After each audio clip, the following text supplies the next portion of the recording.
Selamat malam semuanya. Selamat bergabung kembali dengan Zoom KKS Kelapa Gading. Malam ini akan dibawakan oleh Pastor Hendar. Tanpa berbahasa basi, kita langsung mulai aja. Saya minta tolong Pak Lutfi untuk doa pembuka. Selamat malam Romo Hendar dan selamat malam, terima kasih Pak Paulus. Selamat malam Ibu Bapak yang dikasihi dan mengasihi Tuhan. Kita mulai acara pada malam hari ini dengan doa. Dalam nama Bapa dan Putra dan Roh Kudus. Amin.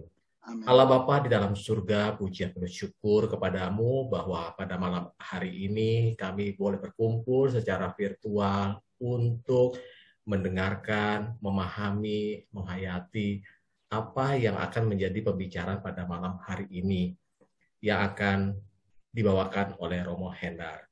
Semoga apa yang kami dalami, apa yang kami imani sungguh dapat berbuah limpah adanya demi semakin besarnya kemuliaan nama-Mu ya Bapa.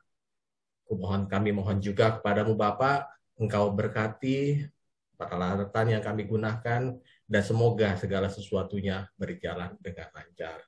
Dan kami mohon kepada sahabat-sahabat kami yang belum hadir, kiranya mereka mau untuk membuka Zoom ini dan mengikutinya dengan baik. Demikian ya Bapa, segala doa dan harapan yang kami sampaikan kepadamu dengan pengantara Yesus Kristus Putramu Tuhan dan pengantara kami. Amin. Santo Yakobus, doakanlah kami. Amin. Demi nama Bapa dan Putra dan Roh Kudus. Amin. Terima kasih Pak Lutfi. Sama-sama Pak Paulus. Demikian Bapak Ibu, tanpa membuang kesempatan, saya persilahkan Pastor Hendar untuk memulai acaranya. Dipersilakan Pastor. Oke, baik. Saya ini mau share screen, tetapi PowerPoint saya kok barusan diupdate, malah PowerPoint saya tidak bisa saya buka ya. Padahal yang akan saya sampaikan malam ini semuanya saya tulis di PowerPoint ini. Tapi baik, sejauh saya bisa tanpa PowerPoint, saya akan mencoba bersama teman-teman untuk hadir dalam pertemuan malam ini. Apakah suara saya sudah cukup? Cukup, Pastor. Ya, wajah saya juga sudah kelihatan. Jelas sekali. Baik, terima kasih. Pertama-tama mohon maaf, saya lupa kalau Zoom-nya jam 19 karena saya ngobrol dengan Romo Suto. Maklum, 2 malam saya tidak tidur di rumah, jadi ya. Para Bapak, saya mengajak para Bapak pada malam besok pagi kita merayakan Tuhan Yesus naik ke surga, menekuni sejauh mana kita sudah mengenal Yesus.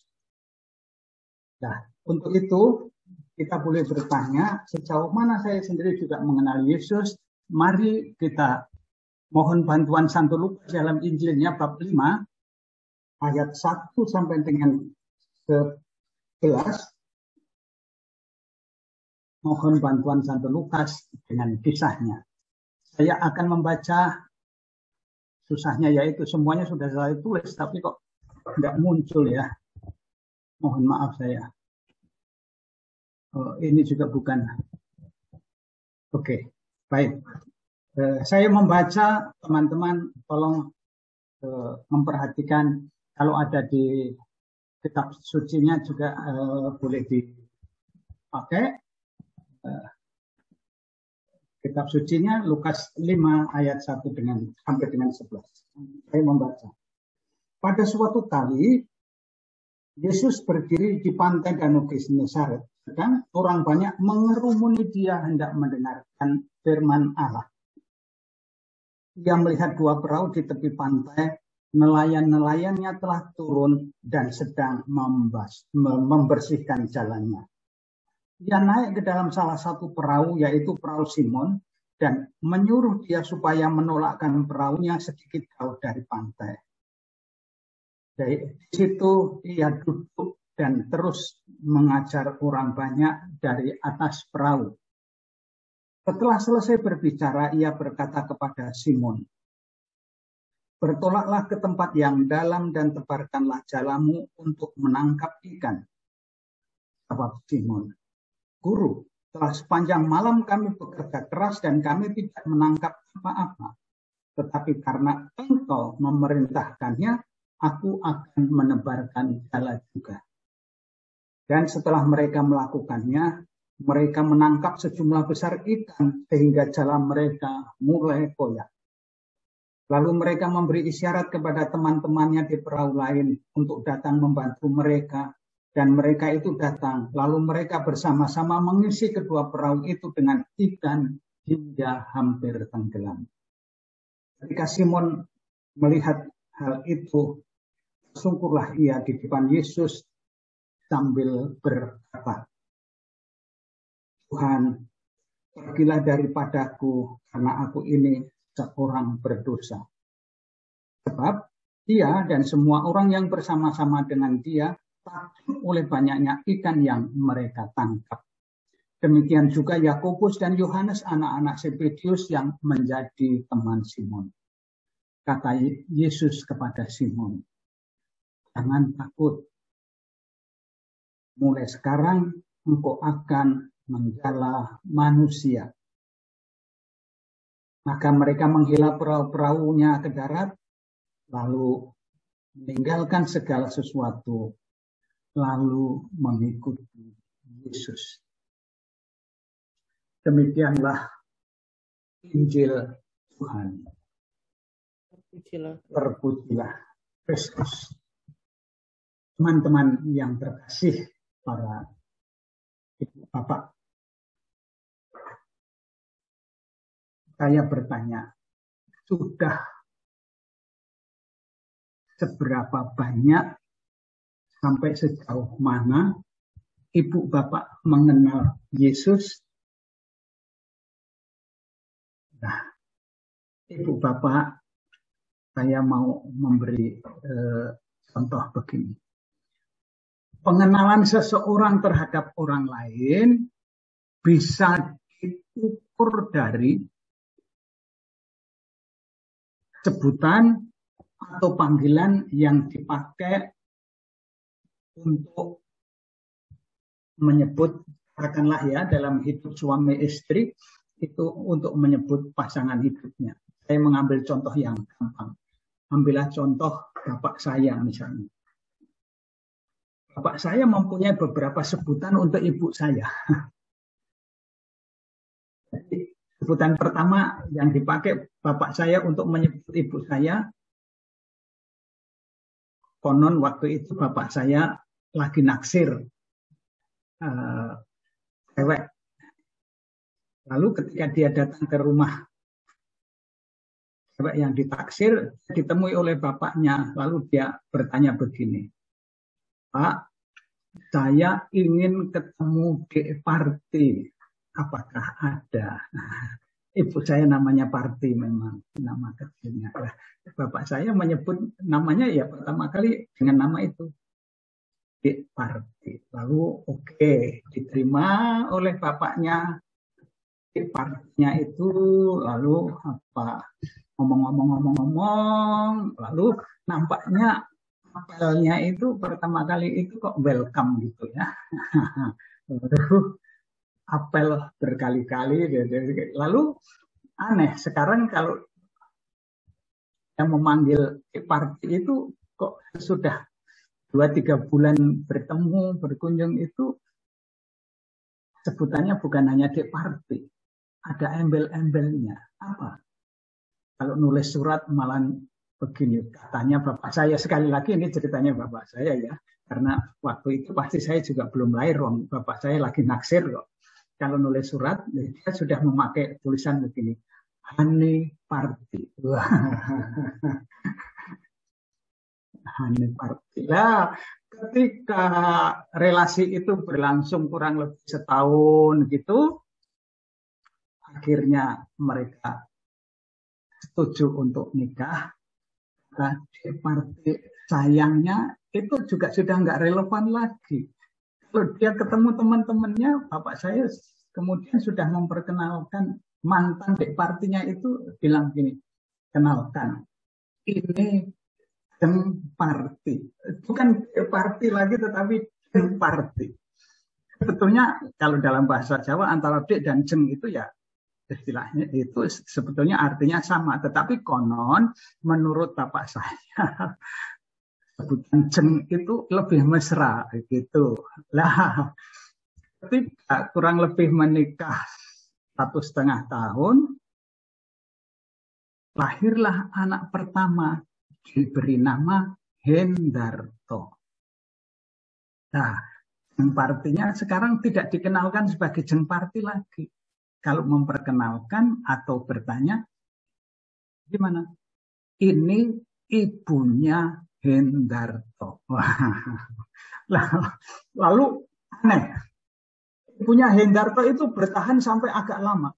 Bahkan ketika anaknya itu 9, mohon maaf, Bapak Ibu saya cukup produktif ya, anaknya 9, itu sebutan ibunya Hendarto itu masih dipakai. Maka suatu kali kami anak-anaknya protes, Bapak ini nggak menghargai kami. Loh kenapa?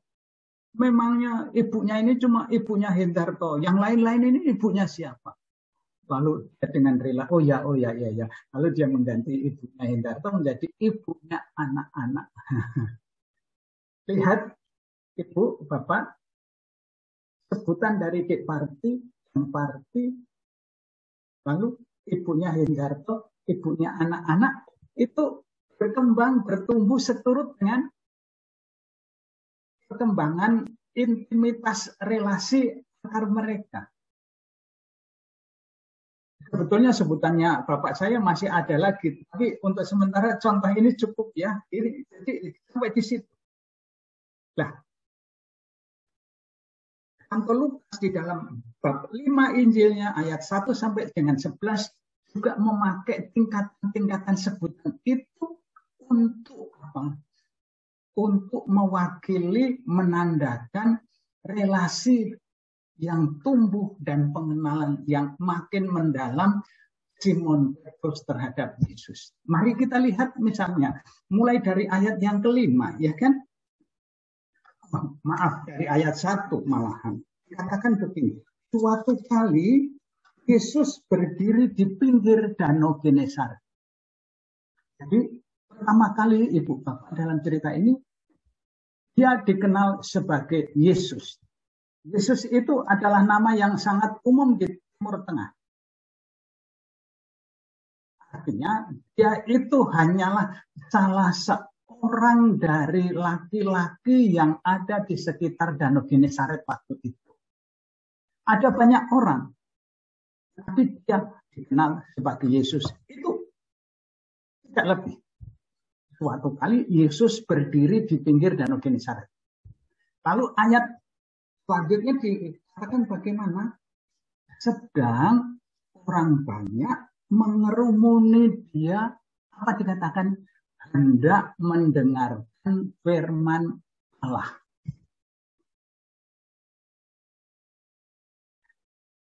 Kata hendak mendengarkan firman Allah ini tidak berbicara tentang Yesus, tidak. Hendak mendengarkan firman Allah itu berbicara tentang kualitas hati orang banyak yang ada di sekitarnya Yesus. Kenapa? Karena mendengarkan firman Allah itu bisa kita lakukan. Istilah saya itu seperti iklan Coca-Cola. Siapa saja, mana saja, kapan saja. Jadi kalau ada hati yang siap mendengarkan firman Allah bisa didengarkan dari siapa saja, kapan saja, di mana saja.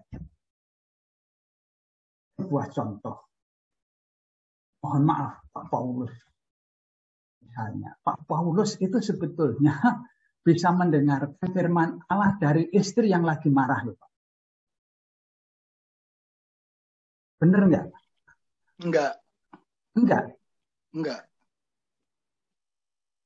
Karena belum beristri, Pastor. Oh, belum. Oh, sorry, maaf. Kalau begitu ganti yang istrinya aja deh. Yang sudah ada istrinya ini Pak Yendi ya? Sudah ada istrinya, Pak? Sudah, Romo. Bahkan cucunya ada 3, Romo. Oh, ada di samping situ enggak, Pak? Ya, lagi nguping, Romo. Begini, Pak Yendi. Apa? Bapak sebetulnya bisa mendengarkan firman Allah dari istri yang sedang marah.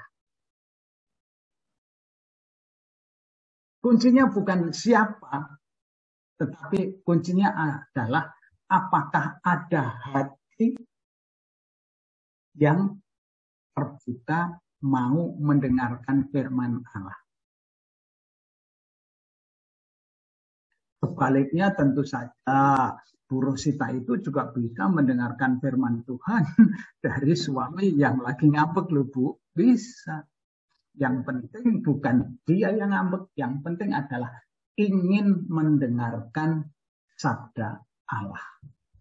Jadi ayat 1b itu berbicara tentang kualitas hati orang-orang yang ada di sekitar Yesus. Sekalipun Yesus itu hanya dikenal sebagai salah seorang di antara laki-laki yang ada di sana. Mana saja, tidak perlu di gereja. Suatu kali saya pernah ya, ketika saya masih aktif di Angkatan Laut itu saya kadang-kadang harus berangkat ke kantor itu memakai angkutan kota, bis kota. Suatu kali di lobi Blok M, saya itu melihat sepasang remaja masih memakai seragam sekolah, gandengan jalan bareng itu di tengah jalan sampai saya melihat itu geleng-geleng kepala. Wah, anak sekolah zaman sekarang masih pakai baju seragam sekolah. Lah kok gandeng-gandengan di lobi Blok M itu loh jalan itu. Aduh. Lah ketika saya geleng-geleng kepala itu ternyata ada seorang pemulung yang juga ikut melihat itu berdecak sambil geleng-geleng kepala. Lalu kami bersitatap. Kalau orang Manado bilangnya baku tatap gitu ya, itu dia melihat saya melihat dia aja. Lalu saya tanya, kenapa Bang? Lalu dia berkata, itu Pak. Yang lagi gandengan kan? Iya Pak. Kenapa sih Bang? Mereka itu pamit dari rumah sekolah loh Pak. Tetapi nyatanya malah pacaran. Jadi remaja ini sebetulnya bisa mendengarkan teguran Tuhan bukan dari pastor yang sedang khotbah di gereja, bukan lagi KKS, bukan. Ketika sedang di lobi Blok M dan pacaran, kalau hatinya terbuka, sabda Tuhan bisa didengarkan oleh siapapun. Tetapi sejauh ini Yesus baru dikenal sebagai salah seorang laki-laki saja. Lalu mari kita masuk ke tahap yang kedua. Pada tahap yang kedua, Yesus ini dikenal sebagai siapa? Pada ayat yang kelima dikatakan guru. Ayat kelima, jawab Simon, guru, loh, tadinya laki-laki biasa, tetapi sekarang meningkat. Laki-laki biasa itu ternyata guru. Tetapi sebelum Simon mengenal Yesus sebagai guru, mari kita perhatikan. Ada langkah-langkah yang luar biasa menarik. Ayat yang pertama, hendak mendengarkan firman Allah. Lalu ayat yang kedua apa? Dikatakan, ia melihat 2 perahu di tepi pantai. Saya tanya, Ibu Bapak, perahu yang dilihat ada 2. Lalu kemudian Yesus masuk ke salah satu perahu. Tahu perahu siapa yang diambil? Perahu siapa yang diambil oleh Yesus? Simon. Jelas ya. ada 2 perahu, tetapi kok Yesus memilih perahunya Simon? Saya boleh tanya, misalnya Bu Alice, kenapa Tuhan Yesus memilih perahunya Simon, Bu Alice?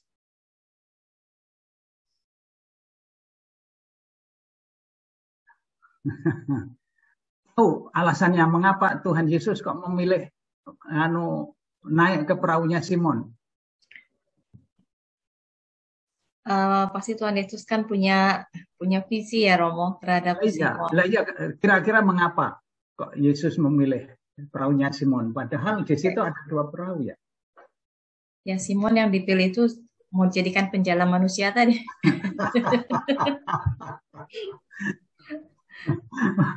Pak Harun, mungkin Pak Harun setuju dengan saya. Kalau saya ditanya mengapa kok Tuhan Yesus memilih perahunya Simon, saya akan menjawab begini Pak Harun. Saya juga nggak tahu, terserah Tuhan deh. Iya, tetapi pokoknya lalu langkah kedua apa? Yesus melihat 2 perahu, Yesus naik ke atas perahu, lalu apa? Langkah yang ketiga, tolong dicatat, Yesus melihat 2 perahu, Yesus memilih 1 perahu yaitu perahu Simon lalu naik, lalu dia meminta Simon Petrus untuk menolakkan perahunya kemana? Lebih dalam. Salah. Coba perhatikan ayat yang Jauh dari pantai. Ya. Menolakkan perahunya sedikit jauh dari pantai. Bukan ke tempat dalam. Menolakkan perahunya sedikit jauh dari pantai. Itu langkah ketiga. Lalu langkah keempat apa? Duduk lalu mengajar. Ada 5 langkah. Melihat, memilih, menolakkan perahu sedikit jauh dari pantai, duduk, lalu baru mengajar. Nampaknya, Ibu, Bapak, teman-teman semua, Yesus itu baru bisa mengajar kalau Yesus itu kita perbolehkan naik ke dalam perahu kita. Mari kita lihat. Simon itu adalah nelayan. Nah, kalau kita buat perbandingan begini. Simon nelayan dibanding perahu itu sama dengan Bu Rosita dibanding apa? Bu Rosita dibanding restoran, mungkin begitu. Atau Simon dibanding perahu itu sama dengan dokter dibanding stetoskop atau suntikan atau pasien atau apa. Artinya apa? Yesus baru bisa mengajar kalau Yesus kita biarkan masuk dalam hidup sehari-hari kita, sama seperti Simon Petrus membiarkan Yesus masuk ke dalam perahunya. Dan bukan hanya itu, Yesus meminta Petrus menolakkan perahunya sedikit jauh dari pantai.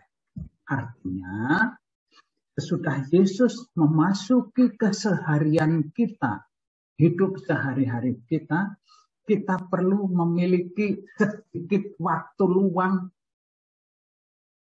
untuk berwaktu hening, bersaat hening, serba sedikit saja, sedikit jauh dari pantai. Kalau kesibukan pantai, kesibukan kita itu tidak kita tinggalkan serba sedikit, masuk ke saat hening, nampaknya Yesus belum bisa mengajar. Aklamasi sesudah Injil yang lama, itu saya sebetulnya lebih senang. Aklamasi sesudah Injil itu kan, berbahagialah orang yang mendengarkan sabda Tuhan dan tekun melaksanakannya. Jawaban umat itu kan, tanamkanlah sabdamu ya Tuhan dalam hati kami. Kalau Yesus tidak kita biarkan masuk ke dalam hidup keseharian kita, jangan-jangan sabda itu tidak tertanam, tetapi cuma tertempel. Tempelkanlah sabdamu ya Tuhan pada kulkas kami. Kan gitu kan, banyak sabda Tuhan yang itu ditempel pakai magnet. Tetapi tidak tertanam. Sesuatu yang tertempel itu ya, mohon maaf ibu-ibu, sesuatu yang tertempel itu seperti ini. Make up. Mohon maaf ibu-ibu. Make up itu apa? Make up itu kalau positive thinking-nya, make up itu kalau positive thinking berarti adalah menonjolkan keindahan. Misalnya yang di make up itu wajah Bu Leni, ya kan? Lalu makin cemerlang ya kan, makin glowing kalau istilah zaman sekarang. Itu wajahnya dia. Tapi kalau yang di make up itu wajahnya Romo Hendar, amit-amit. Itu bukan menonjolkan keindahan, paling banter itu menyembunyikan kejelekannya. Lah, sabda Tuhan bisa tertanam kalau Yesus kita perkenankan, kita perbolehkan masuk dalam keseharian hidup kita, lalu kita menolakkan perahu kesibukan kita sedikit jauh dari pantai hiruk pikuk hidup kita dalam saat ini. Itu langkah agar Yesus kemudian dikenal pada ayat kelima sebagai guru.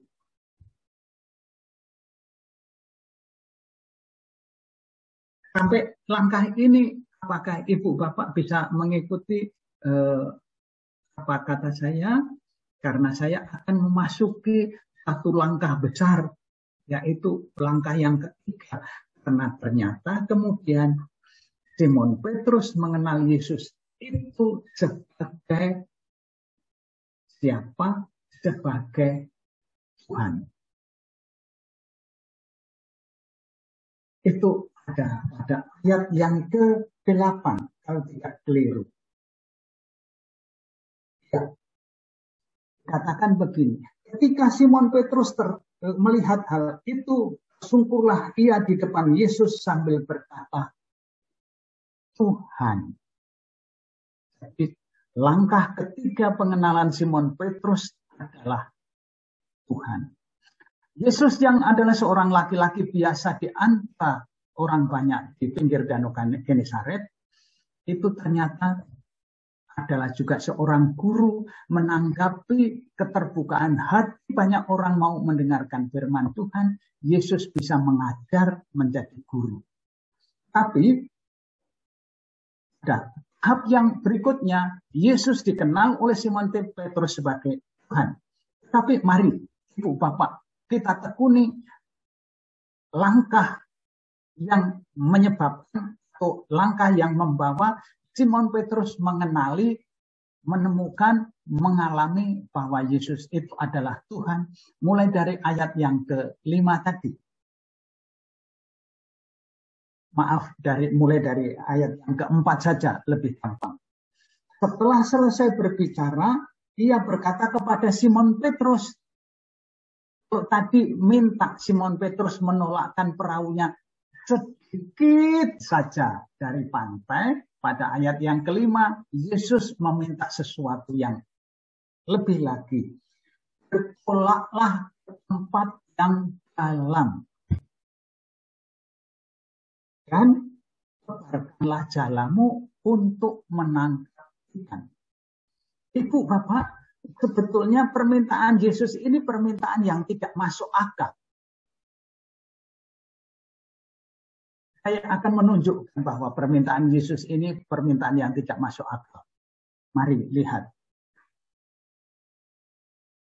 Yesus itu kerjaannya apa? Paling banter kan membantu Santo Yusuf di tukang kayu ya kan? Simon Petrus nelayan. Masuk akal tidak kalau tukang kayu memerintahkan nelayan menangkap ikan, ikannya itu siang hari. Masuk akal enggak? Banyak Bu Rosita. Kalau mau mencari ikan murah ke pasar yang mana itu membeli ikannya itu siang hari atau sore hari atau bahkan pagi hari. Kalau mau cari ikan murah, dia ikut nelayan atau bukan ikut, dia menjemput nelayan pada saat menjelang subuh. Jam 2, jam 3 itu ke tengah laut, menyongsong nelayan yang akan pulang. Lalu ketemu di laut, lalu ditanya, dapat ikan apa? Oh ini itu. Lalu tawar-menawarnya ada di situ. Mengapa? Karena nelayan menangkap ikannya itu malam hari. Lah ini aneh. Yesus itu tukang kayu, urusannya itu hammer atau gergaji atau serutan. Lah kok sekarang malah memerintahkan Petrus yang adalah nelayan menangkap ikan siang hari. Ini nggak masuk akal. Petrus sebetulnya kemudian menjawab setengah protes. Guru, profesionalnya nangkap ikan itu saya. Kalau guru itu ya udahlah mengajar. Karena guru itu tukang kayu ya urusannya itu hanya dengan hammer atau serutan atau apa begitu atau paku. Menangkap ikan itu ya saya. Nah, saya itu sudah bekerja sepanjang malam karena menangkap ikan itu ya malam hari. Dan kami tidak menangkap apa-apa. Coba. Ini betul-betul sesuatu yang tidak masuk akal. Permintaan Yesus ini. Tetapi apa? Inilah yang luar biasa. Dan nampaknya inilah yang menyebabkan Santo Lukas menulis Injil ini secara luar biasa indah. Lalu Simon Petrus berkata, sesudah protes, sudah sepanjang malam kami kerja keras, tidak menangkap apa-apa. Bilangnya apa? Tetapi karena engkau menyuruhnya, aku akan menebarkan jala juga. Coba. Kalimatnya itu sangat indah. Karena engkau. Kalimat karena engkau itu bisa diucapkan dengan mesra, tapi bisa dengan amarah. Pernah suatu kali saya menyaksikan adik saya malam minggu, ketika saya liburan dari seminari, malam minggu adik saya itu gelisah di kamar tamu. Karena nampaknya dia sudah punya dates dengan tunangannya, waktu itu memang sudah tunangan. Lalu apa? Malam minggu ternyata hujan. Sudah mendekati jam 9, laki-laki yang ditunggu itu kok belum datang. Maka dia hilir mudik kiri kanan begitu. Hilir mudik kayak setrikaan gitu ya. Kiri kanan. Lalu tiba-tiba ada suara motor berhenti di depan rumah kami. Lalu adik saya itu cepet-cepet ke depan rumah. Sampai lupa menutup pintunya. Hingga saya tahu apa yang terjadi di depan. Sampai sekarang saya ingat apa yang terjadi. Apa yang terjadi? Luar biasa. Jadi laki-laki itu berhenti, motornya berhenti kan? Lalu turun dari sepeda motor. Sepeda motornya ditarik, distandarkan, jeglek. Lalu dia melepas helm begini, ditaruh di spionnya. Lalu dia membuka jas hujannya gitu. Lalu dikibaskan, ditaruh di cek, lalu dia nyisir rambutnya sedikit begini, muter, adik saya mendekat, lalu apa? Adik saya tanya begitu, Mas, sudah malam, kok masih datang kok? Lah, wong dianya gelisah di kamar tamu kok tanyanya, sudah malam kok masih datang kok? Lalu apa? Laki-laki itu menjawab begini, Ibu Bapak. Dek, karena engkau. Bilangnya karena engkau itu sambil nyentuh hidungnya adik saya begini. Karena engkau. Jadi, lo boleh ini kalau langsung pegang hidung. Ada yang nyentuh hidungnya ya, Bu. Lah, jadi laki-laki itu tidak takut kepleset, tidak takut hujan, tidak takut masuk angin, tidak takut apa-apa. Pokoknya apa? Karena engkau. Ini adalah ungkapan relasi pribadi yang luar biasa. Nah, nampaknya justru di sini persis. Relasi pribadi antara Simon Petrus dan Yesus terungkap di dalam ketaatan Simon Petrus yang rela melakukan kehendak Tuhan sekalipun kehendak Tuhan itu tidak masuk akal. Dan Ibu Bapak boleh mencatat, nampaknya justru awal mukjizat ada di sini. Mukjizat justru terjadi bukan ketika Tuhan menuruti kehendak manusia, tidak. Mukjizat justru mulai terjadi kalau ada manusia rela menuruti kehendak Tuhan. Sekalipun kehendak Tuhan itu tidak masuk akal. Di sini kalau memakai bahasa para entrepreneur, kita diajak berani meninggalkan zona nyaman kita, melakukan kehendak Tuhan yang tidak masuk akal, bahkan kita keluar dari kerangka berpikir kita, out of the box. Seperti Simon Petrus berpikir menangkap ikan itu yang malam hari oleh nelayan, tetapi Simon Petrus meninggalkan pertimbangan itu, lalu melakukan kehendak Tuhan, menebarkan jala siang hari, dan mukjizat menjadi semakin nyata.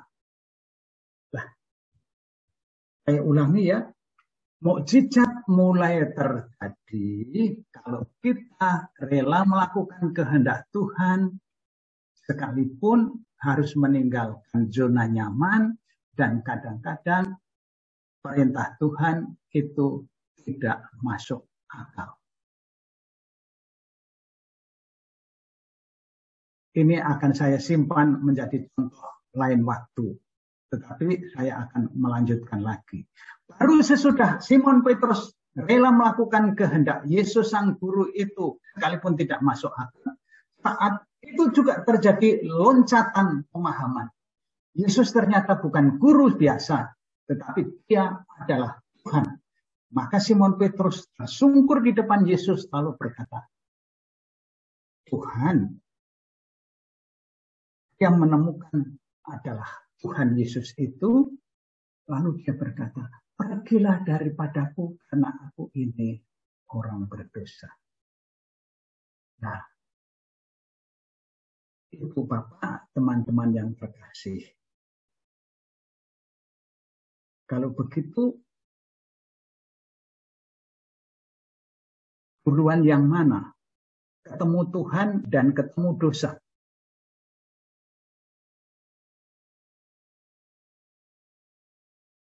Ya, ada yang mencoba mau menjawab, duluan mana? Ketemu Tuhan dan ketemu dosa. Dosa. Ketemu Tuhan. Ya. Bukan ketemu dosa dulu.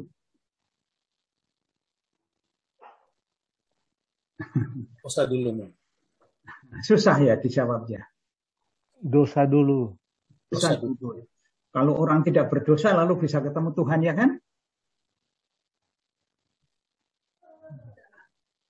Nah, Ibu, Bapak, teman-teman yang terkasih, menurut Alkitab, memang barang siapa ketemu Tuhan, maka akan dibimbing untuk makin memahami dosa-dosanya. Sama dengan Simon Petrus.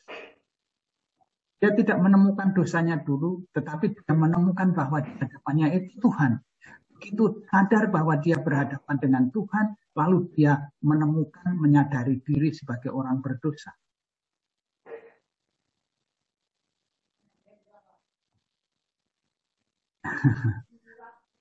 Kalau kita mau ngaku dosa, Karena kita itu memeriksa diri mencari dosa ya toh. Tapi mari kita balik ke berpikir sesuai dengan apa yang kita hari ini. Bahwa kalau kita betul-betul sadar berhadapan dengan Tuhan, maka lalu dosa-dosanya itu akan ditunjukkan.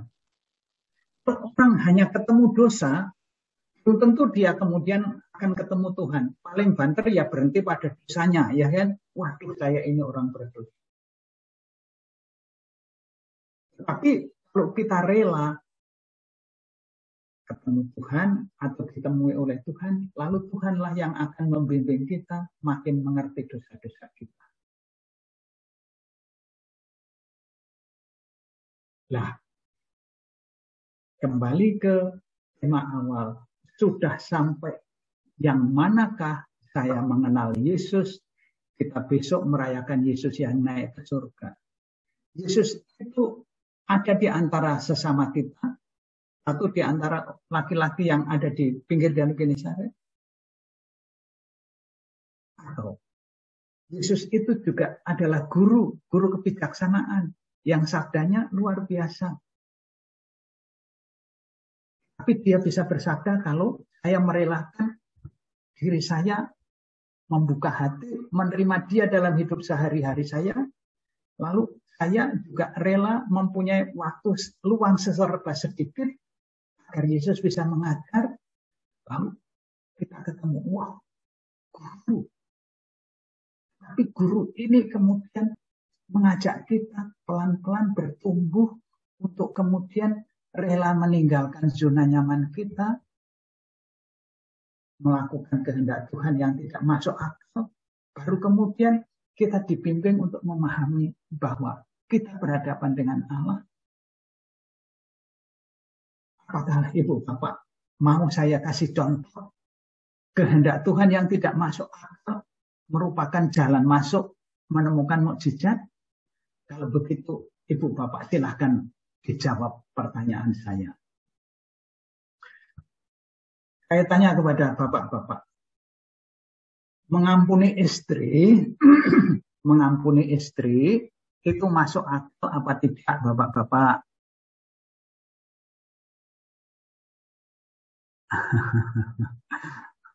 Kalau yang berdua boleh sambil itu saya tanya, Bapak-Bapak, mengampuni istri itu masuk akal tidak? Masuk akal kamu. Masuk akal. Ibu-ibu setuju terhadap jawaban bahwa mengampuni itu tidak masuk akal? Setuju. Ada yang tidak setuju. Ya, saya mengatakan begini ibu-ibu, bapak-bapak. Mohon maaf ya. Mengampuni itu adalah suatu perbuatan yang betul-betul tidak masuk akal. Agar jelas saya bertanya, mana yang masuk akal?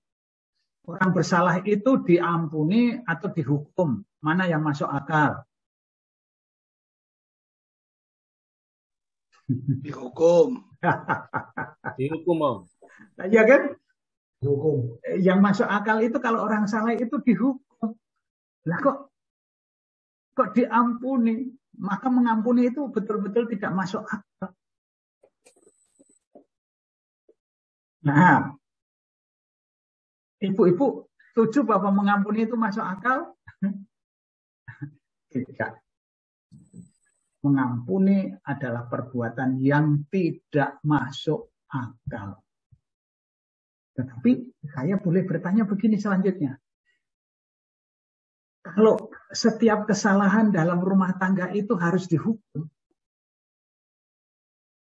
kalau setiap kesalahan dalam rumah tangga itu harus dihukum, kapankah mukjizat kasih akan terjadi dalam keluarga ibu bapak?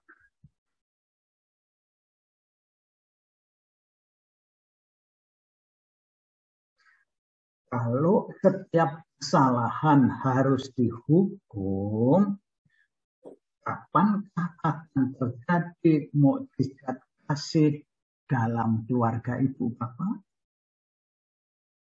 Maka saya berani mengatakan melakukan kehendak Tuhan yang tidak masuk akal, yaitu mengampuni, adalah awal dari mukjizat kasih dalam keluarga. Ibu-ibu setuju dengan kata-kata saya? Bapak-bapak tidak setuju? Tapi begitulah. Kalau setiap kesalahan dalam rumah tangga itu harus dihukum, kapankah mukjizat kasih akan terwujud dalam keluarga Anda? Maka keluarga adalah sekolah pengampunan. Keluarga adalah sekolah awal terjadinya mukjizat. Kalau ibu-ibu, bapak-bapak rindu mukjizat terjadi dalam hidup dan keluarga Anda, mari kita mohon kekuatan yang dari Tuhan, rela melakukan kehendak Tuhan, keluar dari zona nyaman, melakukan kehendak Tuhan yang tidak masuk akal itu. Nah, ini contoh. Sekarang saya akan membuat pertanyaan yang terakhir agar kemudian ibu bapak bisa memperbincangkannya atau kita bisa mendiskusikannya. Pertanyaannya adalah kalimat terakhir dari Injil. Sesudah mereka menghela perahu-perahunya ke darat, lalu mereka meninggalkan segala sesuatu dan mengikut Yesus. Pertanyaannya adalah, meninggalkan segala sesuatu dan mengikuti Yesus duluan yang mana? Mari kita perbincangkan. Pertanyaannya jelas ya. Meninggalkan segala sesuatu dan mengikuti Yesus duluan yang mana? Mari kita perbincangkan.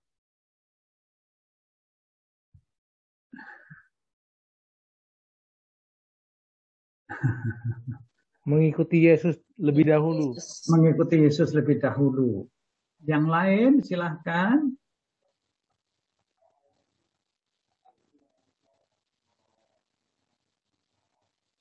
Kalimatnya tadi kan meninggalkan segala sesuatu lalu mengikut Yesus ya kan? Kalimatnya. Pak Paulus ini senyum-senyum atau susah menjawab ini?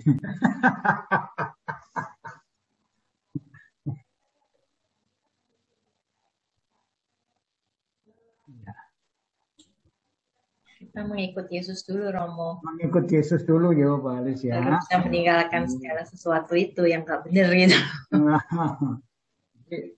Jadi meninggalkan segala sesuatu yang nggak benar lalu mengikut Yesus. Ya, mengikut Yesus dulu, Romo. Oh begitu. Dengan mengenal Yesus kan jadi kita lebih terbuka gitu ya. Jadi semakin berusaha untuk jadi lebih baik, otomatis meninggalkan segala yang tidak baik. Oh iya. Oke. Mungkin ada yang tidak setuju dengan Bu Elis juga boleh.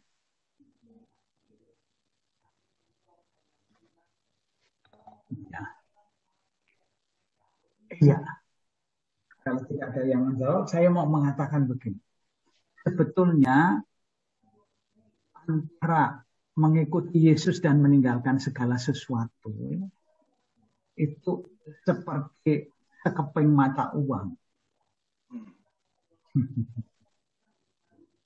Seperti di lotre dilemparkan. Kalau yang muncul di atas itu mengikuti Yesus, meninggalkan segala sesuatu ada di belakang ya kan? Tetapi kalau begini muncul ini ada di belakang. Maka dulu orang mengucapkan janji baptis itu kan harus menghadap ke timur.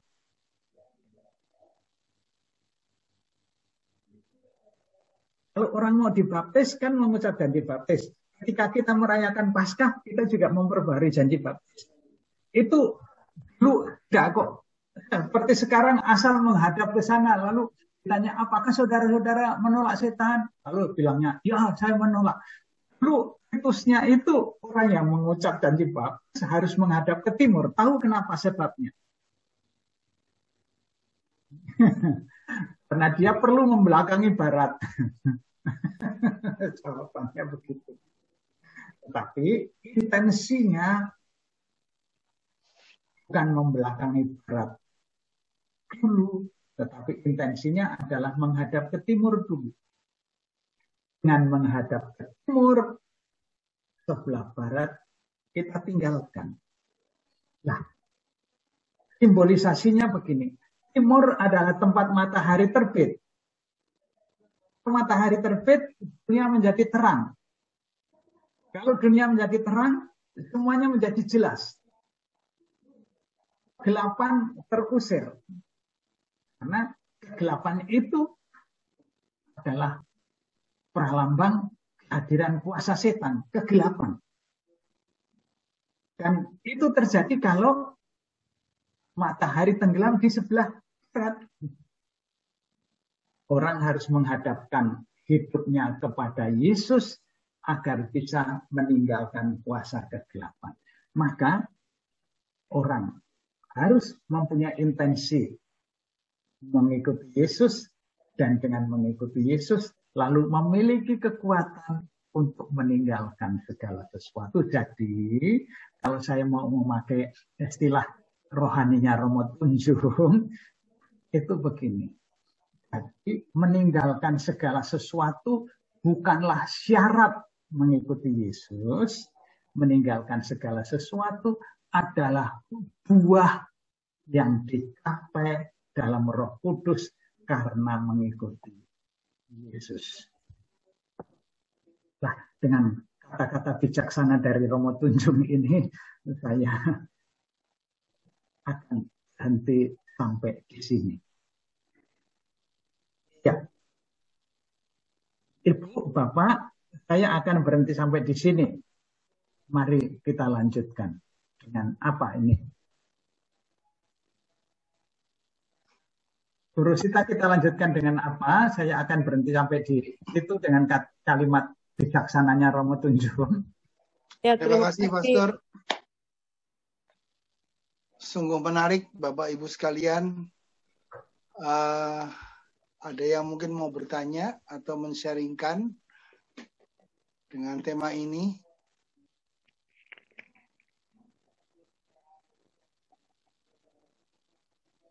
Pak Lutfi mau bertanya, boleh? Nah.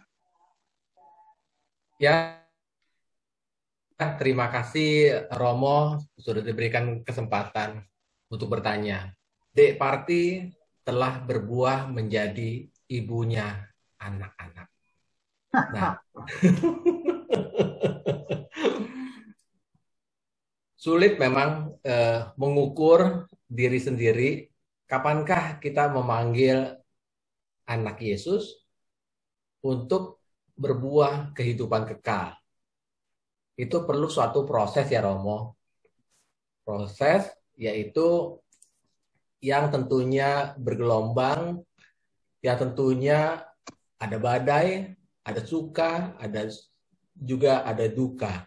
Nah, dalam perjalanan itu, pengenalan Yesus, kalau urusannya sukacita, pastinya kan enak Romo.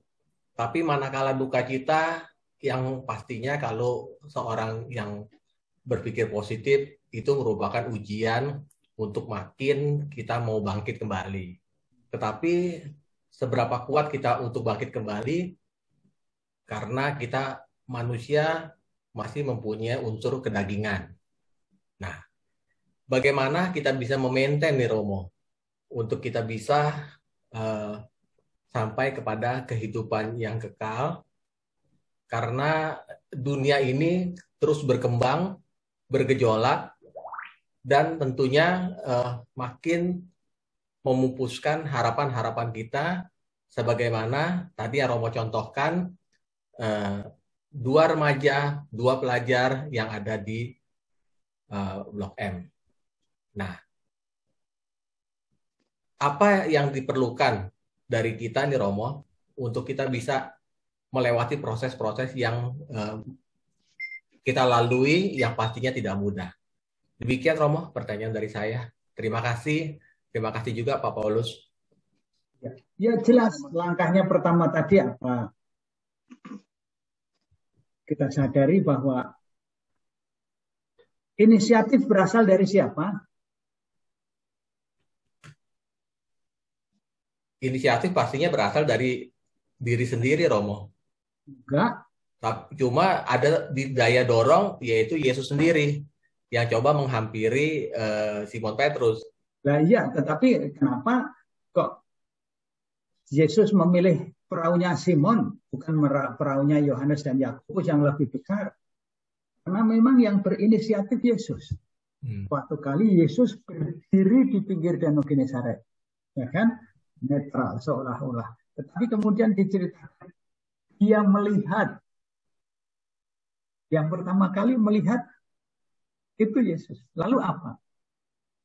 Yesus sesudah melihat apa? Memilih perahu Simon. Semua inisiatif berasal dari Yesus.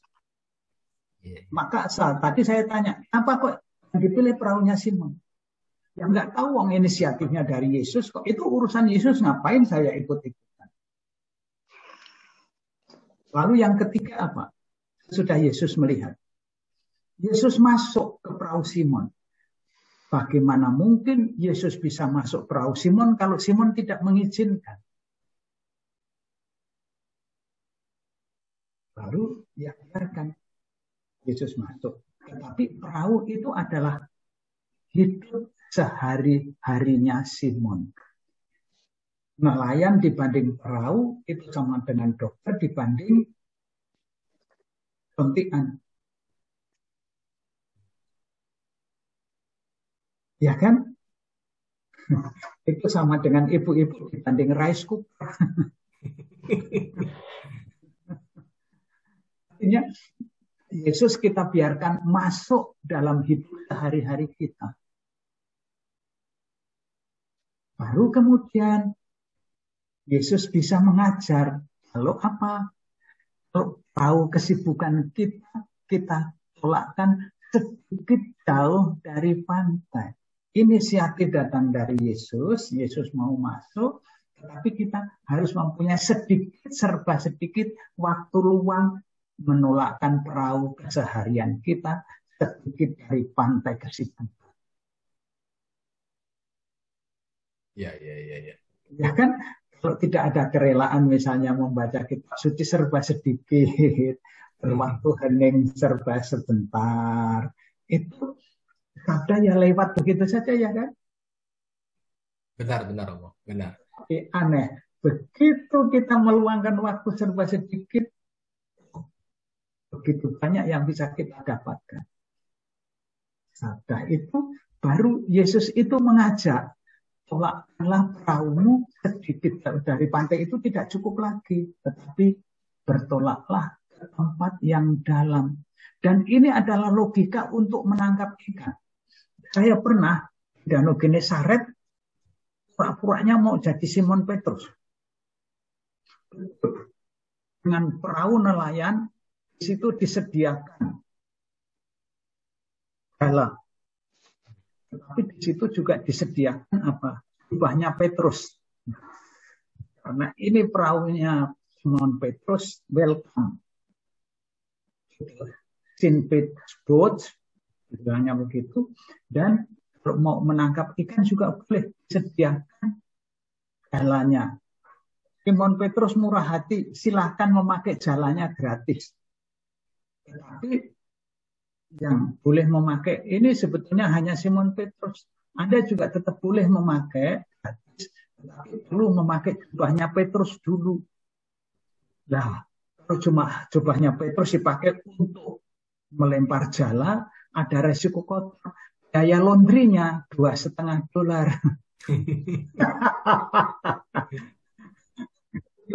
Dari pemasaran Yahudi begitu deh.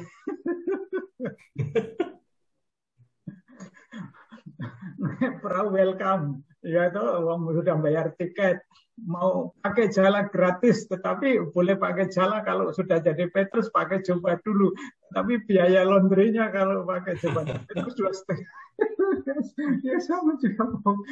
Oke. Lalu saya pakai jubah kedodoran, saya pakai jala, saya kecil dulu juga latihan menjala di kampung itu, lempar. Bayangan saya waktu narik jala begitu ada bentar ikan, wah sensasional banget dia kan. Tapi ternyata 3 kali saya melempar jala, tidak seekor pun saya menangkap ikan. Kenapa? Karena waktu itu kapalnya masih di pinggir, dan di pinggir itu batu-batu gede, lubang-lubang, setiap kali dilempar ikannya ngumpet di lubang-lubang itu, nggak akan tertangkap. Maka ajakan Yesus itu sebetulnya ya mengenal situasi, bertolaklah ke tempat yang dalam, biarkanlah jalamu untuk menangkap ikan.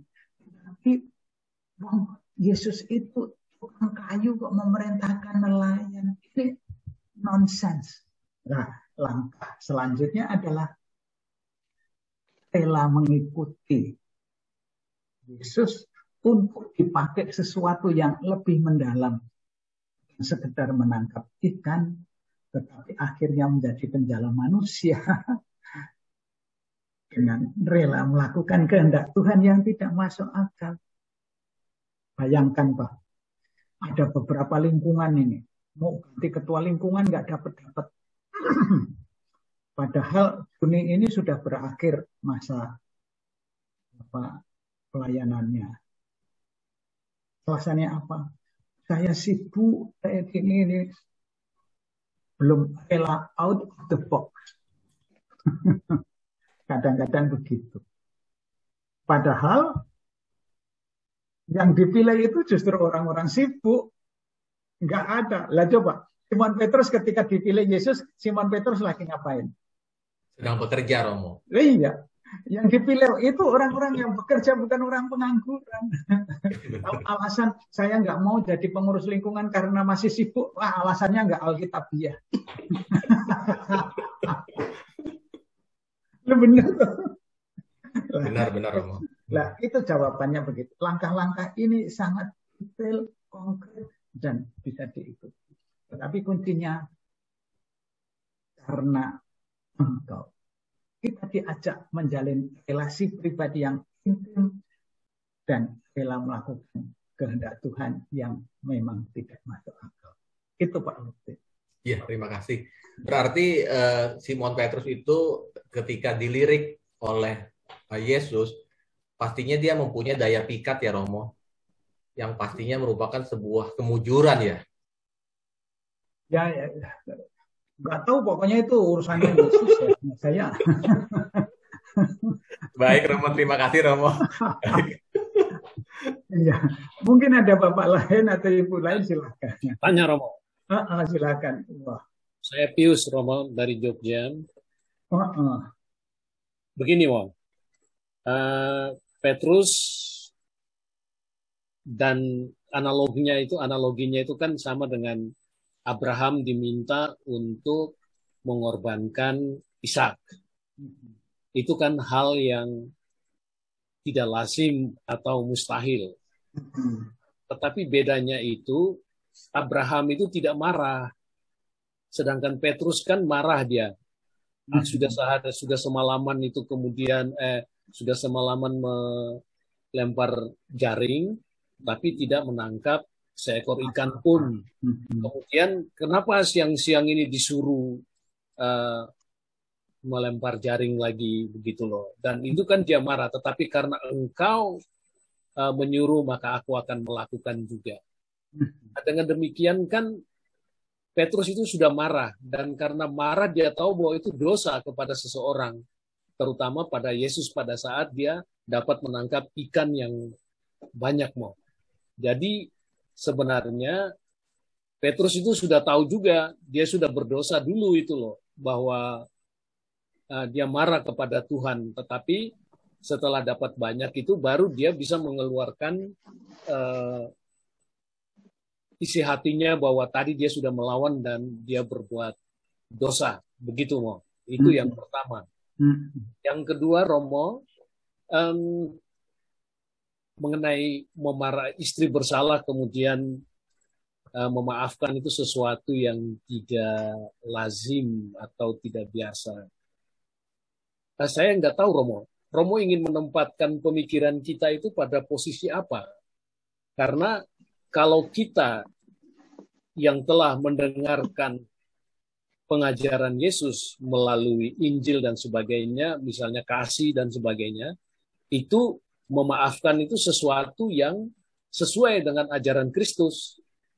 Kok tidak lazim itu dari sisi mana? Sisi manusiawi toh, tanpa dengan ajaran Kristus yang selama ini sudah kita dapat begitu loh. Kecuali kalau Romo mengajarkan itu kepada kita yang belum mengenal Kristus. Begitu mau pertanyaan. Terima kasih mau. Baik, terima kasih Pak. Jalan keluar pencerahan. Iya, baik. Jadi saya mulai dari pertanyaan yang kedua dulu ya. Jadi saya tidak mau mengatakan bahwa mengampuni itu sesuatu yang yang tidak lazim, enggak. Tidak lazim. Mengampuni itu masuk akal dan tidak masuk akal. Lah, kalau keluarga kita itu kita jadikan komunitas yang masuk akal, nggak akan jadi deh. Ya kan? Kalau keluarga kita jadikan komunitas yang masuk akal, setiap kesalahan dihukum, ya tentu saja nggak jadi keluarga. Maka yang namanya mengampuni itu kan sebetulnya bukti kasih. Ya kan? Bukti kasih itu ya mengampuni. Kalau kita mengharap mukjizat kasih itu mewarnai hidup keluarga kita, mari kita jadikan keluarga kita itu sekolah mengampuni. Cara berpikir saya begitu, Pak. Nah, apalagi dalam keluarga yang sudah mengenal Yesus, kalau pengampunan biasa itu saja itu adalah sesuatu sekedar masalah masuk akal atau tidak masuk akal, tetapi mengampuni itu adalah kewajaran orang yang mengasihi. Saya ulangi ya, mengampuni adalah kewajaran orang yang mengasihi. Jadi bukan harus ya, bukan harus, itu adalah wajar. Mungkin dengan contoh ini menjadi lebih jelas. Misalnya dikatakan garam, kamu adalah garam dunia, ya kan? Saya tanya, garam itu asin, istimewa, atau biasa?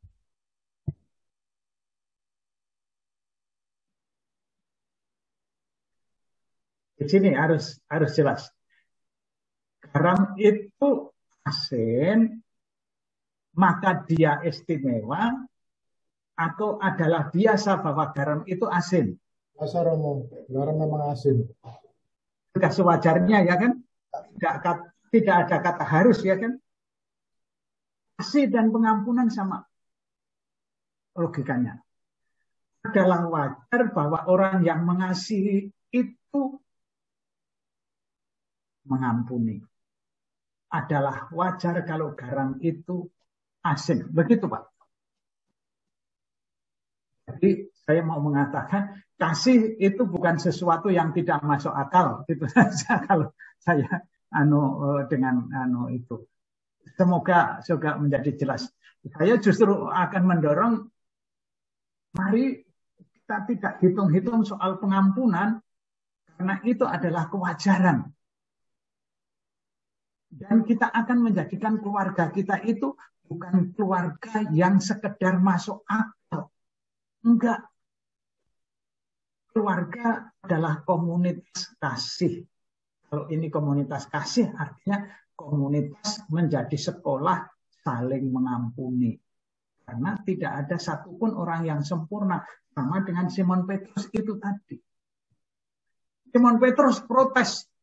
Guru, sudah sepanjang malam kami kerja keras, kami tidak menangkap apa-apa. Waktu itu Simon Petrus belum tahu bahwa itu Tuhan. Berdebat dengan guru boleh enggak? Saya katakan boleh. Bahkan kalau Bapak membaca kitab Ayub, Ayub itu berdebat dengan Tuhan.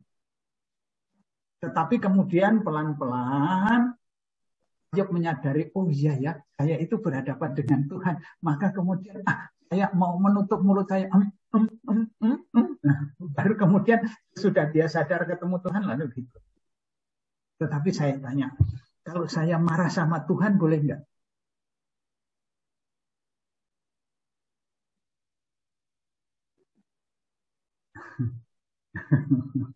Pak Budi, kalau saya marah sama Tuhan boleh enggak, Pak Budi Gunawan? Manusiawi boleh mau. Saya marah sama Tuhan boleh Pak Pius? Sebagai manusia boleh. Begini, saya juga boleh kok marah sama Tuhan. Artinya apa? Ketika saya marah kepada Tuhan, itu saya jujur terhadap emosi saya jujur terhadap Tuhan.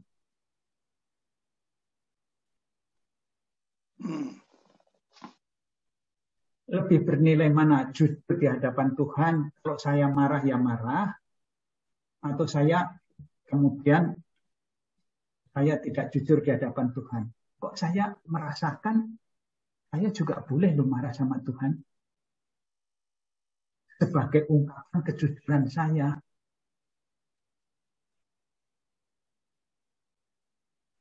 Saya merasa begitu.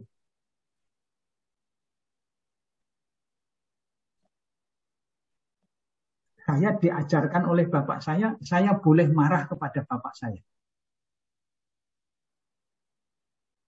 Ketika saya marah kepada bapak saya, ada tetangga saya yang marah kepada saya. Masuk dengan bapak ngomong kayak begitu. Tetapi saya mengatakan, saya jujur saya marah. Baru kemudian bapak mengatakan, saya memahami bahwa kamu marah, kata-katamu menjadi begini-begini, saya memahami. Tetapi mari kita lihat permasalahannya. Lalu kemudian pelan-pelan saya ditunjuk.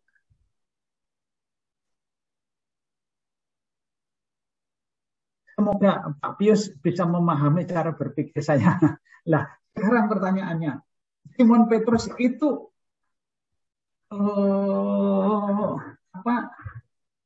menyadari bahwa berhadapan dengan Tuhan baru kemudian menemukan dosanya, atau karena menemukan dosa lalu dia ketemu Tuhan?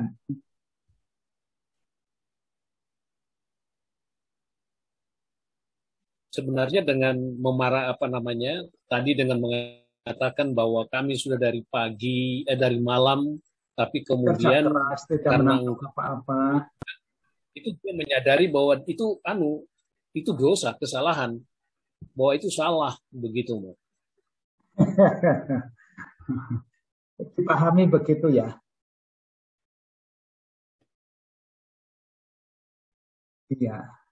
Iya, bisa dipahami seperti itu. Hanya bagi saya karena waktu itu Simon Petrus belum menyadari bahwa dia ketemu Tuhan, dia ketemu guru yang adalah tukang kayu, maka dia sebetulnya protes. Lu gimana nangkap ikan kok siang hari? Wong saya itu sudah sepanjang malam bekerja keras, nggak dapat apa-apa kok. Tapi titik tolaknya kemudian adalah kerelaan Petrus meninggalkan cara berpikir bahwa profesionalnya ini saya menangkap ikan, saya rela mengikuti perintah yang tidak masuk akal. Ini kan perubahan luar biasa. Perubahan cara berpikir yang luar biasa. Baru kemudian. Cara berpikir manusiawi ini begitu. Tetapi kalau dikaitkan dengan dosa, mengubah pola pikir, itulah metanoia, itulah tobat. Kalau Bapak mau memahaminya begitu persis. Akan Pak? Nah, persis di situ. Oke, ngaten Romo. Oke. Terima kasih. Iya, matur nuwun Pak Pius. Tapi mohon maaf, Jumatubin itu nama apa? Enggak, kalau matur nuwun kan tahu ya Pak. Jumatubun itu dari Indonesia Timur. Saya kebetulan dari Merauke, itu nama marga. Oh, kalau Hendaryono itu jelas Jawa, jadi kalau matur nuwun itu udah tahu ya. Oh enggak, saya lama di Jogja dari tahun 76 sekolah di sini, Bang. Oh, artinya oke. Baik, terima kasih Pak Pius. Mungkin ada teman, ibu, bapak lagi yang mau menambah atau sudah cukup? Saya mau tanya, Romo boleh? Iya, Pak Albert, mari. Romo, ini saya tergelitik dengan karyanya Yesus gitu ya. Yesus itu datang ke pantai. Kalau melihat ke belakang gitu, itu kan dia latar belakangnya seorang tukang kayu atau katakanlah pengrajin. Saya kadang-kadang suka bertanya, mengapa Yesus nggak mulai dari orang di sekelilingnya? Terus yang kedua itu, atau dia mengambil tipikal para gembala, misalnya Daud dan sebagainya, itu kan gembala yang ditunjuk oleh Tuhan gitu. Dan karena saya juga mikir juga sih, kenapa sih gitu kan karyanya dimulai dari yang jauh-jauh sehingga dia mengalami penolakan oleh orang-orang di sekitarnya gitu kan. Maksudnya kenapa nggak dididik gitu kan? Kalau kita di lingkungan kita juga pengennya gitu kan.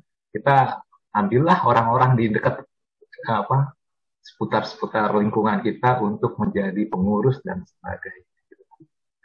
Itu yang pertama. Terus yang kedua itu adalah waktu dia berbicara ini, Romo, waktu di ayat pertama kan dikatakan bahwa orang banyak itu mengurumuni dia hendak mendengarkan firman Allah.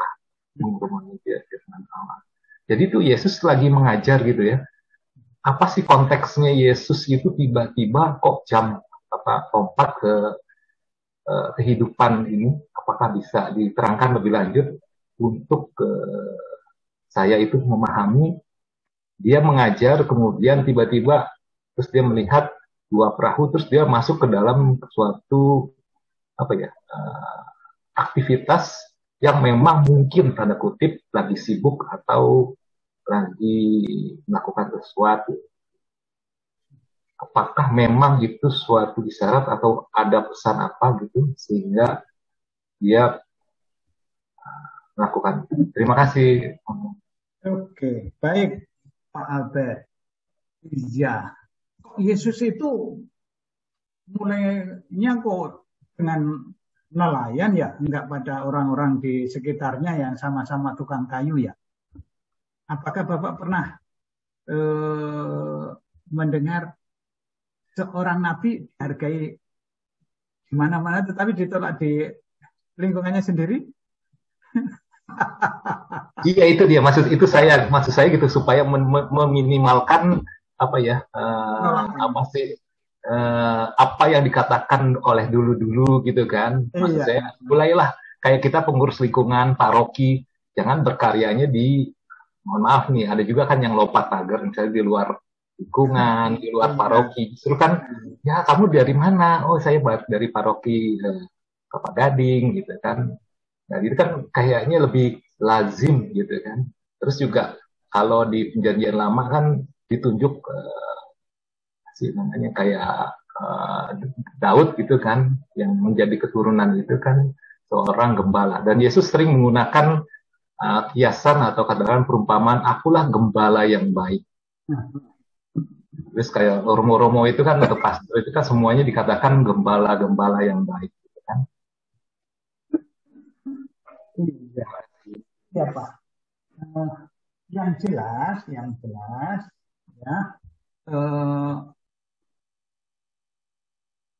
Yesus tampil pertama kali itu bukan pertama-tama di danau itu. Yesus itu pertama kali, kalau menurut Injil Santo Lukas ya, mohon maaf, itu Yesus dicobai di padang gurun. Sudah dicobai padang gurun. Lalu Yesus kembali ke Galilea. Ketika kembali ke Galilea, lalu apa? ke Nazaret, tapi dia ditolak di Nazaret. Itu menurut Injil Santo Lukas. Lalu sesudah itu dia ditolak di Nazaret, lalu dia pergi ke Kapernaum. Kapernaum itu di mana?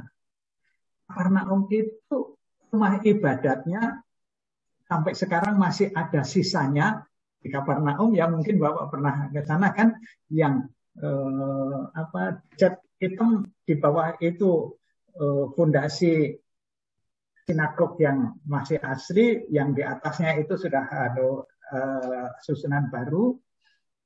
Yesus mengajar di sana. Dan itu persis kan di pinggir pantai kan. Karena apa? Karena dulu memang orang hidup di sekitar pantai lah. Kalau di padang gurun mau makan apa? Dan di Kapernaum itu adalah jalan besar yang namanya Via Maris, jalan menuju laut. Masih ada bacaan kalau kitab Nabi Yesaya. Orang-orang yang bangsa-bangsa yang ada di dalam kegelapan, terang telah terbit ini dari jalan ke laut sampai itu. Persis itulah Via Maris di Kapernaum kelewatan. Itu persis di pinggir jalan. Dan itu persis di pinggir danau Genesaret. Dan Genesaret itu bukan laut. Memang dikatakan itu adalah laut Galilea. Tetapi itu kan danau, airnya tidak asin, saking luasnya. Tapi boleh diketahui bahwa Galilea itu tidak ada seperempatnya dari Danau Toba. Nah, kalau Danau Galilea itu bisa menghidupi orang seluruh negara Israel, Danau Toba, orang Samosir saja pada kekeringan. Nah, persis bedanya di situ. Lah, mengapa Yesus kok memilih para nelayan?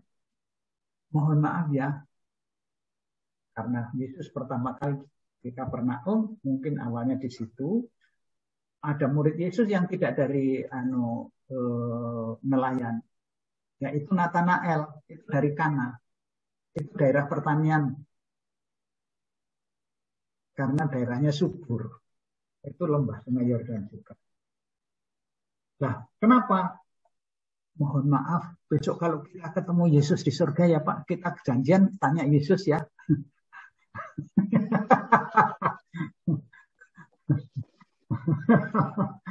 Besok janjian deh kita ketemu Yesus. Yesus kenapa kok dulu gitu ya.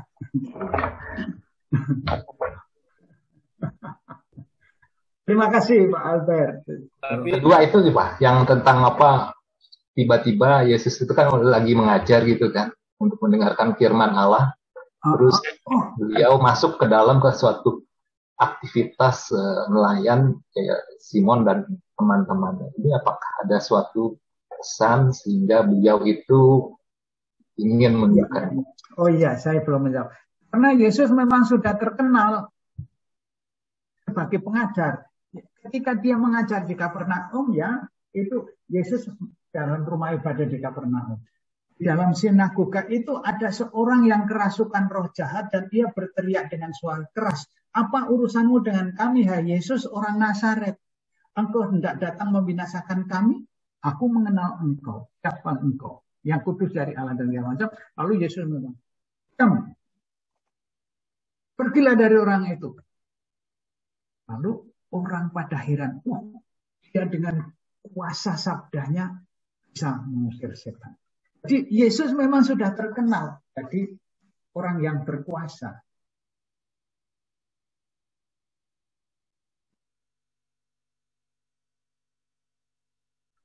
Ya, Yesus tentu saja tidak langsung guru besar, pasti dia pelan-pelan. Ada pendeta yang kemarin wafat dari gereja Tiberias. Namanya siapa? Variasi. Apakah dia langsung besar gerejanya? Yang kalau mengadakan perjamuan lalu akan disiarkan dengan satelit lewat berapa gereja, 5 gereja, dan perjamuannya akan dilangsungkan di mana? Ya di gerejanya sendiri di Tiberias. Yang lain-lain hanya memonitor lewat satelit. Lalu gereja-gereja lain itu harus membayar hak siarnya itu karena yang mempunyai hak siar. Apakah dia langsung menjadi orang yang sangat terkenal kayak gitu? Enggak. Ya pelan-pelan, baru kemudian laku dengan minyak urapannya. Sehingga minyak bimoli menjadi harganya mahal. Yesus juga pelan-pelan dari situ. Tidak langsung besar. Baru ketika masuk di Kapernaum, orang-orang mulai kenal, dia masuk ke situ. Itu sekali lagi menurut Injil Santo Lukas. Nanti kalau menurut Injil lain lagi Pak. Ya, lain waktu kita membahas Injil lain ya Pak. Terima kasih Romo. Ya, baik. Terima kasih Pak Albert. Terima kasih Pak Albert. Yang lainnya mungkin, Pastor saya mau tanya nih. Silahkan. Tadi Pastor mengatakan dalam sebuah keluarga mengampuni adalah suatu kewajaran.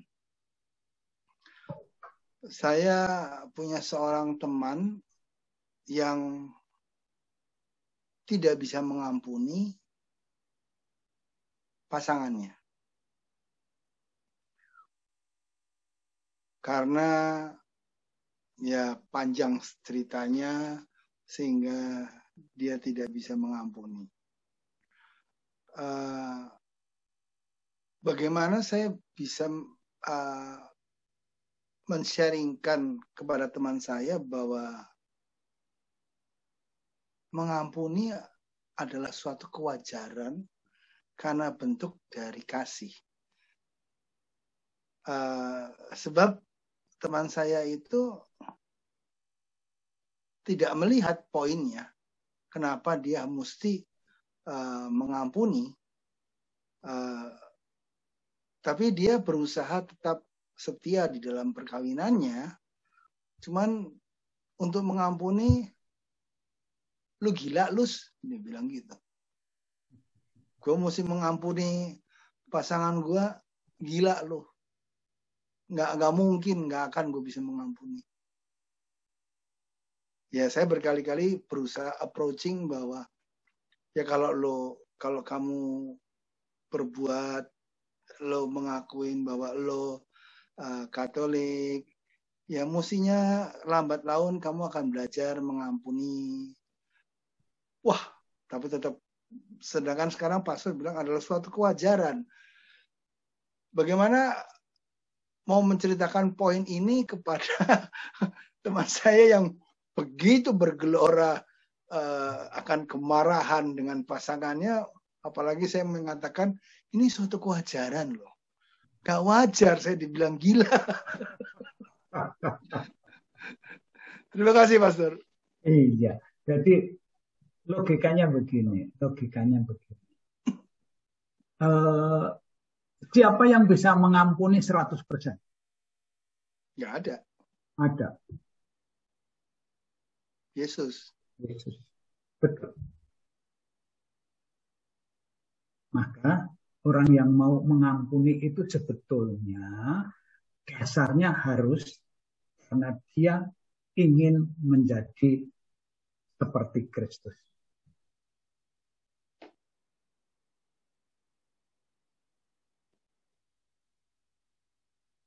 Oke. Karena Kristus itu siapa? Tuhan, ya kan? Dan Tuhan itu adalah kasih, ya. Loncatan logikanya begitu, Pak. Atau lebih gampang begini.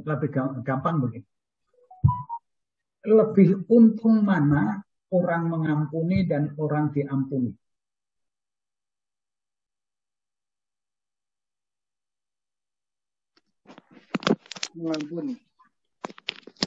Mengampuni. Lebih untung. Ya. Mengapa? Karena kalau tidak mengampuni itu menjadi beban bagi dirinya. Merdeka. Ya kan? Orang yang mengampuni itu merdeka. Tidak dijajah oleh kejahatan orang lain. Betul? Betul. Siapa yang 100% bebas, tidak merasa terjajah oleh kejahatan manusia,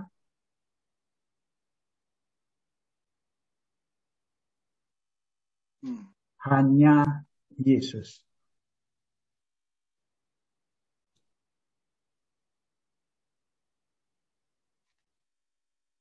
Apakah poinnya sudah sedikit dipahami? Kalau saya menjelaskan bahwa proses mengampuni itu adalah merupakan suatu ada tahap kehidupan, apakah bisa saya mengatakan demikian? Bisa. Karena gradually orang mungkin belajar, ada proses. Ya, demikian pula dia mengenal Yesus pun dia ada proses pembelajaran seperti murid-muridnya. Ini yang saya tunjukkan ini adalah loncatan yang paling tinggi. Iya. Iya, karena saya bicara kepada Pak Paulus yang tidak mengalami itu. Saya tunjukkan poin teratasnya dulu. Maka saya tanya, mana lebih untung, mengampuni atau diampuni? Mengampuni, benar. Karena dengan mengampuni, saya mengatakan, sorry ya, saya tidak mau hidup saya disetir oleh kejahatanmu. Gitu. Literasinya gitu. Kalau saya mengampuni artinya, sorry, aku nggak mau disetir oleh kejahatanmu. Wong hidupnya, hidup saya, masa yang nyetir kejahatanmu. Rugi dong saya. Nah, sebaliknya orang yang tidak mau mengampuni itu adalah orang yang membiarkan dirinya disetir oleh kejahatan orang lain. Benar? Itu adalah virus yang menggerogoti memori komputer kita. Virusnya tetap ada di komputer kita, running komputer kita diganggu oleh hadirnya virus. Kita sendiri yang menjadi menderita karena virus itu. Itu karena kita menyimpan virus itu. Maka kita perlu nampaknya satu,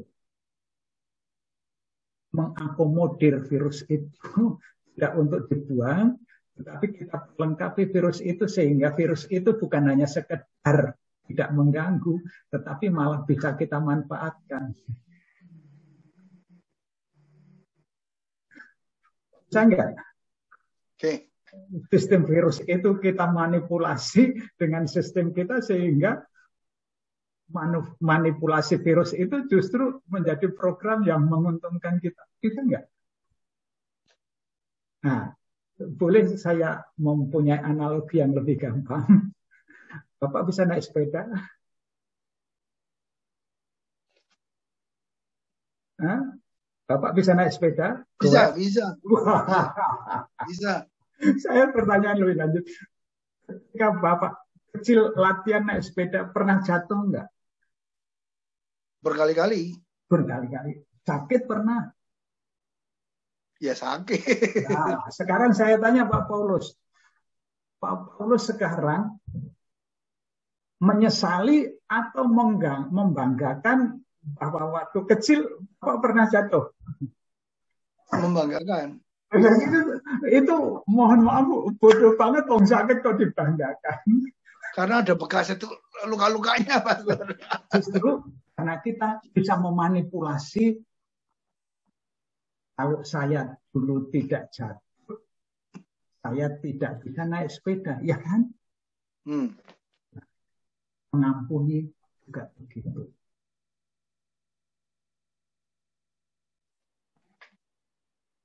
Jadi letaknya di sini ya. Lihat, menangkap poinnya. Terima kasih. Oke. Tetapi mohon maaf ya sekali lagi, yang saya tunjukkan ini adalah loncatan paling tinggi karena saya mengatakan kepada orang yang tidak mempunyai pengalaman itu.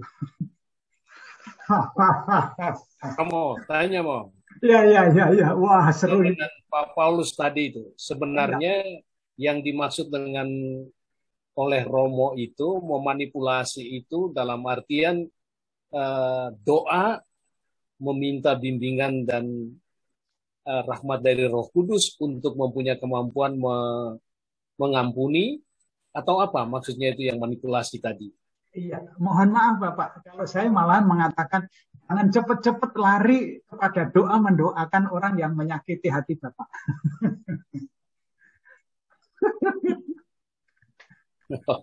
Ya. Melalui proses ya Pastor ya. Kalau saya justru mengatakan mohon maaf jangan cepat-cepat lari kepada doa mendoakan orang yang menyakiti hati Bapak.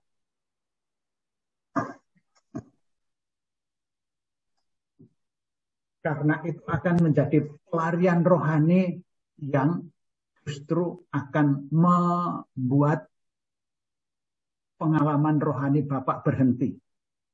Yes, setuju. Romo. Ya. Romo. Saya mau bertanya nih Romo. Dulu Bang Pak Pius sebelum selesai kok. Oh iya. Menjadi menarik nih Mas Bur. Tunggu dulu Bu Rosita. Saya mau lanjutkan ke Pak Pius. Saya menasihatkan Bapak jangan cepat-cepat lari kepada doa mendoakan orang yang menyakiti hati Bapak. Banyak orang yang heran, Romo macam apa kamu?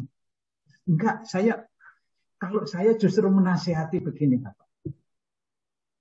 Bapak yang pertama ya, mengampuni tidak sama dengan melupakan. Itu yang pertama, Bapak harus tahu. Yes, betul. Mengampuni itu memanage sakit hati. Itu langkah manusiawi. Langkah emosional, langkah kejiwaan. Tapi mohon maaf, belum rohani. Jadi manusia itu kan ada badan, ada jiwa, ada roh. Ya. Jadi mengampuni harus melewati ketiga tataran ini. Otak pengetahuan.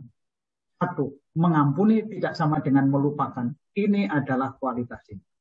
Yang kedua, mengampuni adalah memanage, mengolah sakit hati.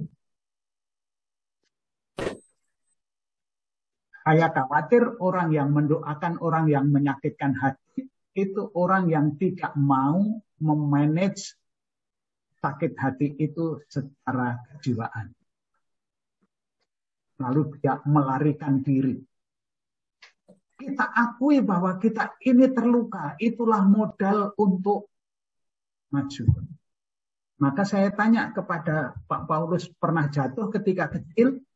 Katanya, iya pernah. Sekarang dibanggakan atau disesali? Loh, orang sakit kok dibanggakan, kok aneh. Loh, ini kan kualitas hati ya kan? Mulai ini. Maka langkah berikutnya adalah, sorry ya, saya tidak mau disetir oleh kejahatanmu. Hidupnya hidupku. Masa yang nyetir kejahatanmu? Rugi dong saya.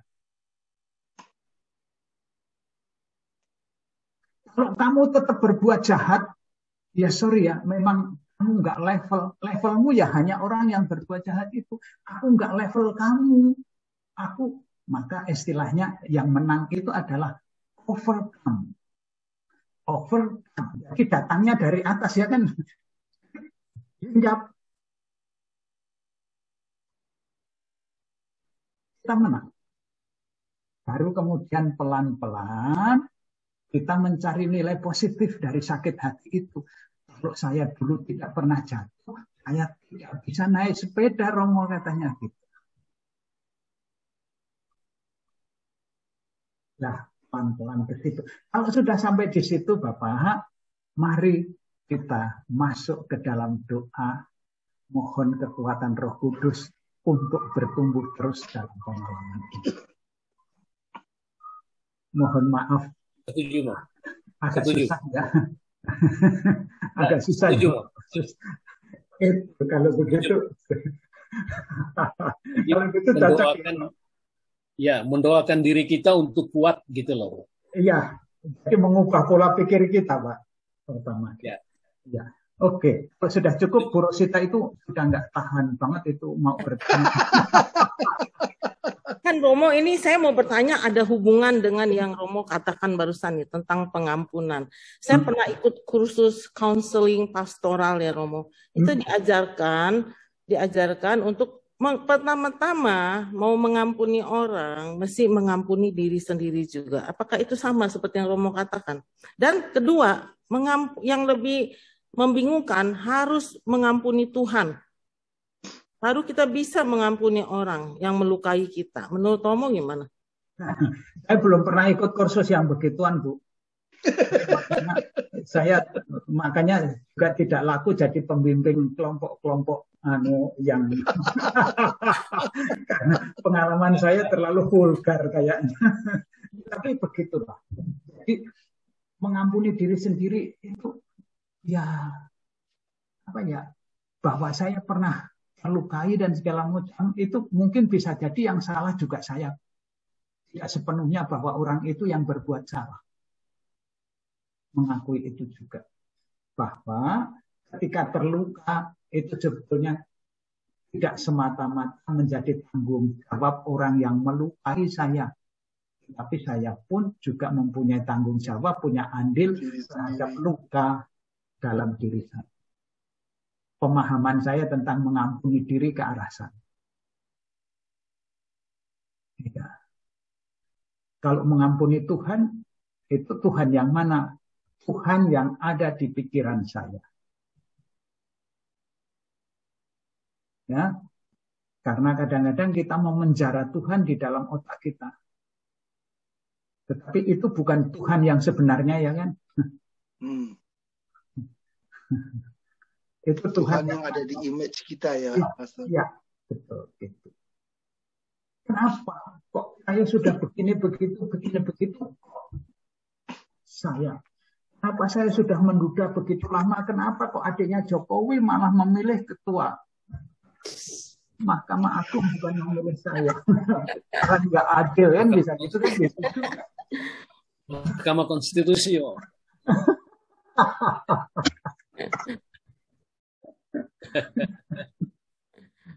Iya, Bu. Itu jawaban saya, Bu. Mohon maaf kalau sangat berbeda dengan hasil kursus Ibu ya.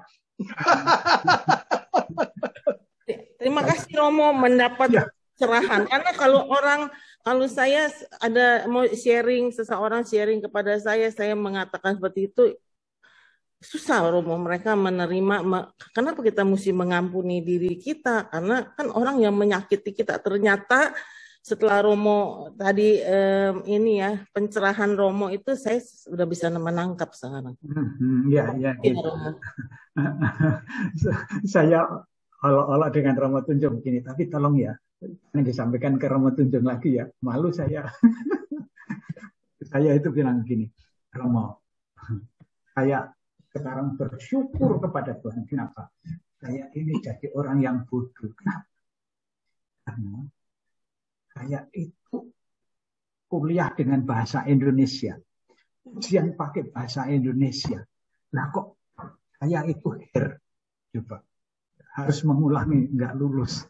Lah, saya melihat Romo itu kan makin, Romo kuliahnya di Roma, pakai bahasa asing, uji lulus cum laude. Waduh, itu kan untung saya itu coba kalau saya disuruh kuliah ke Roma, mau mati kering saya. Ya, makanya untung saya ini orang bodoh. Saya berusaha memahami diri saya begitu. Maka menjelaskan seperti kursus yang Ibu ikut, mohon maaf saya nggak bisa karena ujian saya Bu. Enggak lah, jawaban Romo justru itu yang mencerahkan. Memang kita kadang-kadang nggak boleh belajar yang terlalu tinggi, Romo. Mesti menginjak bumi dikit, Romo. Oke. Sudah jam 9. Ibu Bapak apa? Sedikit mau. Oh ya, masih ya, silakan. Iya. Yang tadi Bu Rosita itu dalam komunitas karismatik itu ada yang disebut dengan retret luka batin. Ya. Mungkin bisa membantu atau bagaimana? Mohon maaf, saya belum pernah ikut retret luka batin. Luka batin saya sudah disembuhkan oleh Tuhan. Siap, mau siap. Baik, Bapak Ibu sekalian, berhubung waktu mengakhiri perjumpaan ini, sungguh suatu topik yang menarik malam ini untuk didiskusikan. Mungkin lain kesempatan kita bisa ketemu lagi untuk berdiskusi yang lebih hangat dengan topik yang berbeda, ya Bu Rosita. Oke.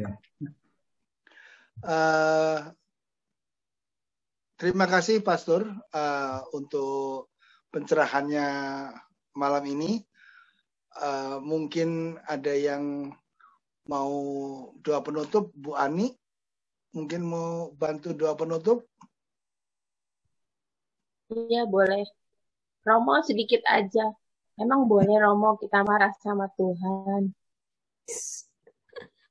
Nah, masih ada yang nambah nih Pastor. Oh iya, Ibu, kalau Ibu jujur sama Tuhan, Ibu boleh marah sama Tuhan. Ibu boleh kecewa sama Tuhan. Boleh. Kalau Ibu jujur.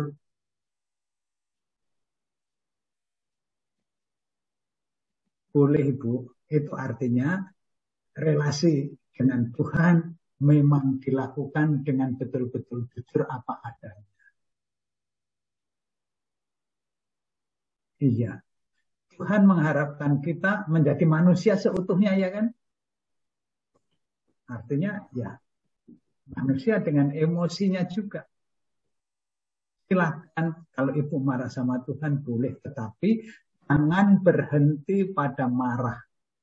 Nggak boleh. Harus tetap mengolah. Karena Ibu mengupdate relasi Ibu dengan Tuhan. Kalau Ibu marah kepada suami, caranya kan tidak harus berteriak, ya kan? Bisa berkata begini kepada suami, saya sudah putuskan, sudah tidak marah lagi. Kalau Ibu mengatakan, saya putuskan sudah tidak marah lagi, sebetulnya Ibu masih marah enggak? Nah, saya sudah putuskan bahwa saya tidak marah lagi. Mohon maaf ya, ketika marah tadi saya kok jadi emosional, mungkin kata-kata saya nggak enak ya, maaf ya. Tapi saya marah itu tadi gara-gara apa ya? Karena ini ya. Oh ya, besok kalau kejadian kayak gitu lagi, mari kita dulu. Itu marah enggak?